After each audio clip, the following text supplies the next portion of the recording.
Friends, welcome back to the my new video guys and my YouTube channel guys. Today friend we are going to talk about how can we on Find My device in our Poco phone. Friends, you want to on your Find My device in your Poco phone. So then how can you on?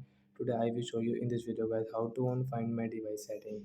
So before starting video friend, first of all go and subscribe the channel guys. Click the bell icon like my video. So first of all guys open your phone setting to on your Find My device. After on phone setting guys scroll it friends, you can see this type of setting guys scroll.